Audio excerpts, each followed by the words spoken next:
있어서 저는 정말 시장 대통령이 돼야 되겠다, 민생 대통령이 돼야 되겠다, 또 경제 대통령이 돼야 되겠다.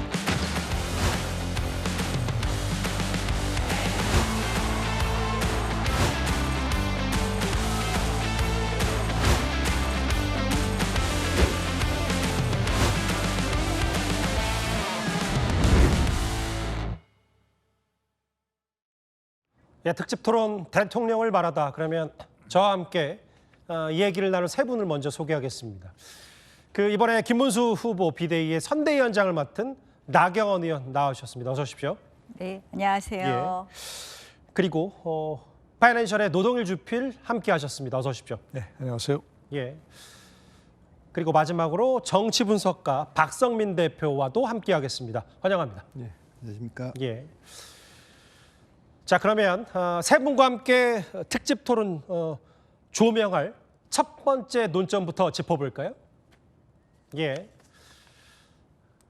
진통 끝에 후보 복귀. 그럼 과연 김문수 선대위의 통합은 어떻게 진행되는지. 원래 저희가 준비한 오늘 김문수 후보의 목소리부터 듣고 와서 관련 얘기를 지금부터 하나하나 나눠보도록 하겠습니다. 대한민국의 헌정 질서를 지켜내기 위한 이 싸움에 모두 함께 해 주실 것을 간곡히 부탁드립니다. 저 김문수 여러분과 함께 제 정권 재창출을 위해 제 모든 것을 바치겠습니다. 국민의 힘을 대한민국을 지켜내는 큰 집으로 키우겠습니다. 존경하는 의원님들께서 모두 동참하셔서 힘을 보태 주시기 바랍니다. 의원님들과 함께할 모든 준비가 저는 돼 있습니다. 항상 소통하고 함께 뛰겠습니다. 저 김문수가 앞장서겠습니다. 예, 앞장서겠다는 김문수 후보. 국민의힘은 오늘부터 매일매일 지지율 1%포인트씩 끌어올리겠다. 이런 각오를 좀 다지고 있는데요. 일단 선대위에 계시니까 나경원 의원님. 오늘부터, 정확히는 어제부터 공식 선거운동 시작이 됐는데 전반적으로 김문수 후보 캠프 선대위 분위기는 어떻습니까? 네, 해볼 만하다. 해볼 만하다. 그리고 반드시 이길 것이다. 왜냐하면 그동안 이제 저희가 워낙 사실 이 말씀 드리기 앞서 저희가 국민 여러분께 죄송하다는 말씀 먼저 드려야 될 것 같습니다. 계엄 또 그 이후에 그동안의 여러 가지 우리 당의 혼란상까지 정말 부끄러운 그런 이제까지의 모습이었는데 어쨌든 이제 통합해서 제가 난상 끝에 옥동자라고 했습니다. 난상 끝에 옥동자 후보 김문수 후보를 만들었습니다. 많은 국민들께서 이재명 후보는 아닌데라고 생각하시는 게 많이 있었는데 근데 국민의힘에 눈을 돌리자니 아쉬웠었습니다. 이제 김문수 후보를 뽑아놓고 보니 정말 옥동자였다는 걸 아시게 되는 것 같고요. 그래서 저는 해볼 만하다. 그리고 반드시 이길 수 있다라는 그런 확신까지도 가져봅니다. 난산 끝에 옥동자. 오늘 그러면 해볼 만하다는 기류가 김문수 선대위에 있다면 오늘 새로 나온 그러니까 후보 등록 이후에 처음으로 공개된 여론조사부터 한번 살펴봐야 될 것 같아요. 민주당 이재명 후보가 49.5, 국민의힘의 김문수 후보 38.2입니다. 그리고 개혁신당의 이준석 후보가 5.7. 박성민 대표님, 첫 여론조사 저 수치를 보고 가장 먼저 어떤 생각이 드셨나요? 일단 저 조사는 제가 보기엔 ARS로 한 것 같습니다. 근데 지금 이 국면에서 ARS 조사보다는 전화 면접 조사를 봐야 합니다. 예. 그러니까 대통령 선거는 75% 이상의 투표를 기록하기 때문에 전화 면접이 중요합니다. 그러니까 ARS는 조금 적극적인 그 관여층이 주로 응답하기 때문에 저 데이터랑은 좀 데이터가 좀 달라요. 그래서 지금 3파전인데요. 냉정하게 말하면 이재명 후보는 47에서 50%의 전화 면접 기준입니다. 47에서 50%의 조사 결과가 나오면 사실상 승부가 끝난 겁니다. 47에서 50? 47은 무슨 얘기냐면 모름 응답을 빼고 나서 다시 100분율로 내면 50%를 이미 넘어가는 겁니다. 그러니까 47을 넘어간다는 건 양자 대결이든 삼자 대결이든 끝났다는 걸 의미하는 거고 김문수 후보는 뒤늦게 쫓아가고 있는 과정인데 전화 면접으로 37에서 40% 안에 빨리 들어가야 됩니다. 그래야지 양자 구도가 되면서 이준석 후보의 지지율을 그 축소시킬 수가 있거든요. 그 37에서 40%까지 들어가느냐. 반면 이제 이준석 후보는 예. 지금 한 뭐 7, 8% 나오는데 10%를 넘어가면 굉장히 의미가 있습니다. 그거는 이제 제3당 후보가 사표 방지 심리를 뚫고 나갔다는 거기 때문에 그때부터는 탄력이 붙을 수가 있거든요. 근데 현재 냉정하게 보면 이재명 후보가 47에서 50% 안에 와 있다. 이런 조사들이 계속 발표되고 있으니까 현재로서는 지금 압도적으로 이재명 후보가 유리한 그런 국면이라고 볼 수 있습니다. 그러니까 오늘 사실은 주인공이 김문수 후보이기 때문에 집중 조명해 보면 박 대표 말씀은 어쨌든 김문수 후보가 40에 육박하는 지지율이 근접이 돼야 뭔가 양자 구돌구도가 40까지는 안 가도 일단 확실할 수 있다. 37에서 40 사이엔 들어가서 한 자리 숫자로는 쫓아는 가져야 된다는 거죠. 지금은 두 자리 11% 네. 포인트 차니까요. 근데 너도- 지금 예. 굉장히 의미가 있다고 생각을 합니다. 첫 여론조사가 11% 차이고 지금 박 대표님 말씀하신 것처럼 37에서 40 사이가 나왔거든요. 근데 지금 저건 ARS이기 때문에 전화 면접 조사로 그렇게 나와야 된다는 뜻입니다. 아, 근데 저는 그래서 오히려 좀 의미가 있지 않을까 이런 생각을 해요. 지금 민주당 지지층들은 다 나와서 답변을 한다. 예. 뭉쳐 있다고 생각을 하고요. 저희는 아직도 지금 저희가 뭐 우리 당 후보이셨던 분도 아직 안 돌아오신 것처럼 아직도 우리 쪽은 다 통합이 안 된 그런 아쉬움이 있거든요. 그래서 저는 ARS가 지금은 오히려 꽉 뭉쳐진 적극적 지지층이 있는 민주당에게 조금 유리하지 않을까 이런 생각해봤습니다. 예. 두 분이 뭐 비교적 같지만 다른 분석도 좀 하신 것 같은데요. 노동희 교수 생각은 어떠세요? 저기에는 안 나와 있지만 사실은 그 추세를 비교하려면 똑같은 기관에서 지난번에 했던 거하고 비교가 됐어야 되는데 그렇죠. 그건 지금 안 나와 있네요.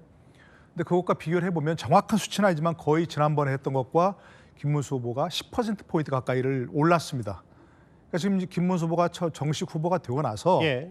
그다음에 계속해서 이제 어떤 노출되고 또 정식 후보라는 것이 알려지고 하면서 오를 추세거든요. 지금 오른 추세 그걸 보면. 근데 과연 지금 말씀하신 대로 이제 그 박 대표가 얘기하신 대로 예. 어디까지 오를 수 있느냐, 예. 그리고 그 이재명 후보와 차이를 어디까지 좁힐 수 있느냐 하는 이제 그런 게 문제일 것이고, 이재명 후보는 지금까지 많은 사람이 얘기한 것처럼 어떤 정체성이 좀 정체가 돼 있는 상황이고, 그래서 일반적으로 저런 여론조사에서도 50% 벽을 뚫는다면 사람들에게만 유권자들에게 아 대세구나 하는 걸 느낄 텐데 아직은 그런 것까지 확실하게 모든 조사에서 나오지는 않는 것 같아요. 관건은 이제 1%포인트씩 하루 올린다고 했는데 예. 어디까지 그런 것들이 올라갈 것인가, 차이를 어디까지 좁힐 것인가 하는 게 제일 중요하겠죠. 추세가 중요합니다. 추세. 예. 사실 뭐 매일매일 국민의힘 입장에서는 1%씩 올려서 한 자릿수 내로 이재명 후보를 일단 이번 주 내에 좁히겠다 이런 포부와 계획 각오를 밝히고 있는데 사실 지난 주말 며칠 전까지만 하더라도 국민의힘 상황은 정말 녹록지가 않았어요. 박성민 대표님. 이건 반드시 이제 김문수 후보 특집 토론입니다만 짚고 갈 건 짚고 가야 돼서 이른바 사상 초유의 강제 후보 교체 파동이 박 대표가 보셨을 때 예를 들면 김문수, 한덕수, 당 지도부 이 세 명의 책임을 묻는다면 누가 가장 많이 책임을 지고 잘못했다고 봐야 되는 걸까요? 이거 뭐 여론조사에서도 좀 발표가 됐어요. 근데 뭐 압도적으로 좀 그 지도부의 잘못 아닙니까? 그 다음에 물론 이제 김문수 후보의 책임 묻는 흐름도 좀 있어요. 왜 한덕수 후보하고 그 등록 전에 단일화하겠다 얘기한 건 사실이니까. 그리고 이제 한덕수 후보도 뭐 그 좀 책임을 좀 묻는 거죠. 그러나 압도적으로 지도부고 저는 전당대를 통해서 후보를 정상적으로 뽑아놓은 뒤에 그 짧은 기간 안에 한덕수 후보랑 단일화를 해서 그분을 국민의힘 후보로 만들어서 내보내려고 한다. 근데 왜 한덕수냐를 설명을 못하는 거 아닙니까? 예를 들면 뭐 전당대에서 아무리 뽑혔더라도 그 후보들은 다 이재명 후보한테 지는데 한덕수 후보는 이재명한테 이긴다는 데이터가 있다든지 예. 뭐 그런 거라도 있어야 되는데 그런 게 전혀 없는 상황에서 굉장히 무리하게 했고 그리고 그 새벽에 그 교체를 했는데 그것이 결국 당원 투표에 의해서 바로 잡혀졌는데 당원들이 보기에도 이것은 너무나도 황당한 거였고 우리 지금 옆에 나와 계시지만 나경원 선대위원장을 포함한 예. 그래도 정치를 오래 하셨고 당 생활을 한 분들이 누굴 지지하고 이걸 다 떠나서 예. 이건 뭐 정당에서 있을 수 없는 일이다. 이거는 바로 잡아야 된다. 이렇게 다 목소리를 내줬기 때문에 그래도 그것이 뒤늦게라도 바로 잡혔던 거지. 만일에 그때요. 가처분도 인용이 안 되고 바로 잡히지도 않아서 한덕수 후보가 등록됐다. 과연 선거가 됐겠습니까? 그러니까 뭐 저는 아예 그 국민의힘이 선거를 할 수 없는 상황이었을 거라고 저는 보는데 그나마 예. 그 국민의힘으로 보면 그래도 이제 여기 책임 있는 분들이 목소리를 내줬기 때문에 그건 좀 바로잡혔다고 좀 봅니다. 그 나 의원께서도 어쨌든 SNS나 혹은 본인이 공식 얘기를 통해서 어쨌든 선출된 김문수 후보에 대한 여러 가지의 힘을 싣는 목소리를 내주셨기 때문에 아까 박 대표 말씀처럼 가능했다고 하는데 그 과정을 아까 난상 끝에 옷동자라고 했지만 사실 그 과정을 이렇게 단순히 7자, 6자로 표현하기에는 너무 많은 일이 있었잖아요. 아이, 너무 송구하고요. 저도 탈당하고 싶더라고요.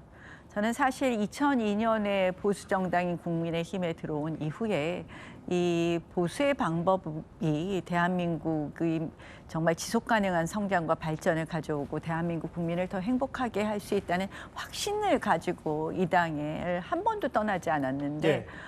와, 그 새벽에는 저도 정말 탈당하고 싶은 심정이었습니다. 제가 그렇게 누차 우리가 절차적 정당성이 있어야 된다.